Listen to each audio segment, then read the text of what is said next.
ഇത് തെരേസൻസിന് വേണ്ടി മാത്രമുള്ള വീഡിയോ ആണ്. അപ്പോൾ ഞാൻ ഇന്ന് എൻ്റെ കോളേജിലേക്ക് പോയിരുന്നു, സെൻറ്റ് തെരേസസ് കോളേജിലേക്ക്. ഇതിനു മുമ്പ് ഞാൻ കഴിഞ്ഞ വർഷം പോയിരുന്നു. അതിൻ്റെ ആദ്യ പുസ്തകമായ ഐകിൾ നീ ഉണ്ടായിരുന്നെങ്കിൽ കൊടുക്കാനായിരുന്നു. അപ്പോൾ ഇന്ന് രണ്ടാമത്തെ പുസ്തകം കൊടുക്കാൻ വേണ്ടിയിട്ടാണ് ഞാൻ കോളേജിലേക്ക് പോയത്. അപ്പോൾ അവിടെ ചെന്നപ്പോഴാണ് അറിഞ്ഞത് ഫഹദ് ഫാസിൽ പുതിയ മൂവിയുടെ പ്രമോഷന് വേണ്ടിയിട്ട് വന്നിട്ടുണ്ട്. ഒന്നും നോക്കിയില്ല, നേരെ പ്ലാറ്റിനം ജൂബിലി ഓഡിറ്റോറിയത്തിലേക്ക് ചെന്നു. കുട്ടികൾക്കിടയിൽ നിന്നുകൊണ്ട് ഫഹദ് ഫാസിലിനെ കണ്ടു.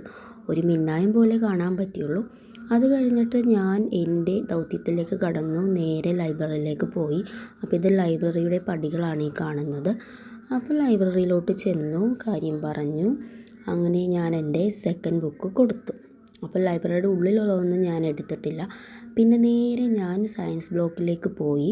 അവിടെ ഇത് ജിം പ്ലാസയാണ്. ഇത് സെൻറ്റ് തെരേസസിൽ സയൻസ് ബ്ലോക്കിൽ പഠിച്ചവർക്ക് മാത്രമേ ഇതിൻ്റെ ഫീൽ മനസ്സിലാകുള്ളൂ.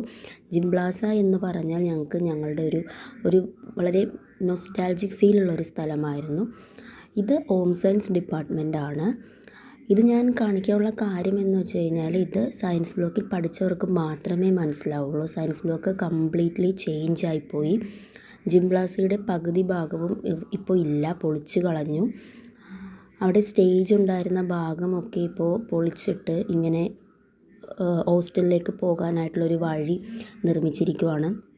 അപ്പോൾ ഞാൻ ശരിക്കും പറഞ്ഞാൽ ഞെട്ടിപ്പോയി. കാരണം ഇത്രയൊക്കെ കോളേജ് മാറിയോ എന്നുള്ളത്. ഇതിന് മുമ്പൊരു 2 വർഷം മുമ്പ് ഞാൻ വന്നപ്പോഴേക്കും ഹോസ്റ്റലിൽ പണിയുമായിരുന്നു. പക്ഷേ ഈ വഴികളൊക്കെ പുതുതായിട്ട് വന്നതാണ്. പുതിയ ബിൽഡിംഗ് അപ്പുറത്തെടുത്തു. അപ്പോൾ അതുകൊണ്ട് തന്നെ സയൻസ് ബ്ലോക്കിലേക്ക് പുതിയ വഴി വന്നിട്ടുണ്ട്. ഇപ്പോൾ ഈ അനുഗ്രഹ കോൺവെൻറ്റ് ഇതൊക്കെ എന്താണെന്നോർത്ത് ഞാനിങ്ങനെ ആലോചിച്ച് നിന്നു. കാരണം നമ്മൾ സയൻസ് ബ്ലോക്കിൽ പഠിച്ചിരുന്നവർ സയൻസ് ബ്ലോക്കിലേക്ക് വന്നിരുന്നത് ചുറ്റിക്കറങ്ങിയാണ്. അതിൻ്റെ ബുദ്ധിമുട്ട് എന്താണെന്നുള്ളത് അവിടെ പഠിച്ചവർക്ക് മാത്രമേ അറിയുള്ളൂ. കാരണം നമ്മൾക്ക് 8:30 കോളേജിൽ കയറണം. ബസ് സ്റ്റോപ്പിൽ നിന്ന് ഇറങ്ങിയിട്ട് നമുക്ക് ഒത്തിരി നടന്നിട്ട് വേണം സയൻസ് ബ്ലോക്കിലേക്ക് വരാനായിട്ട്. ഇപ്പം അതിൻ്റെ ആവശ്യമൊന്നുമില്ല. പുതുതായിട്ട് BOക്കിന് വേണ്ടിയിട്ട് തുടങ്ങിയ ബിൽഡിങ്ങിൻ്റെ ഗേറ്റിലൂടെ കടന്നു കഴിഞ്ഞാൽ നമുക്ക് സയൻസ് ബ്ലോക്ക് വരെ എത്താനായിട്ട് കഴിയും. ഇത് പുതുതായിട്ട് പണിത ബിൽഡിംഗ് ആണ്.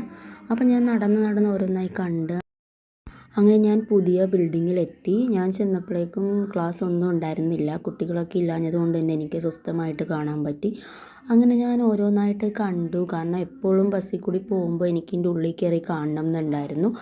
അങ്ങനെ ഞാൻ സ്വസ്ഥമായിട്ട് എല്ലാം കണ്ട് അവിടെ നിന്ന് തിരിച്ചു പോയി. അപ്പോൾ അത്രേ ഉള്ളൂ ഈ വീഡിയോ. ഇത് തെരേസൻസിന് വേണ്ടിയിട്ട് കാണിക്കണമെന്ന് തോന്നി, കോളേജിൽ വന്ന മാറ്റങ്ങൾ. അപ്പോൾ അത്രയൊക്കെ ഉള്ളൂ. ബൈ.